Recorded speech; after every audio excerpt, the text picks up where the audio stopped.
দেশের স্বাধীনতাকামী মানুষের মুখে এক ফোঁটা রক্তবিন্দু থাকবে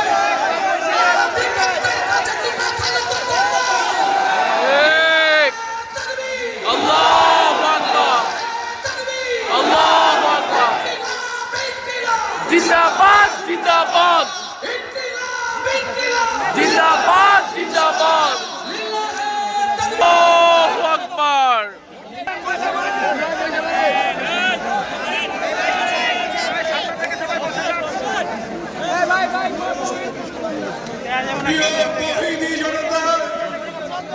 আমরা ইতিমধ্যে লক্ষ্য করেছি আগামী বাংলাদেশের নেতা ডাক্তার বিপি সাদিক কায়েম এবং শহীদ কাফেলা বাংলাদেশ ইসলামী ছাত্র শিবিরের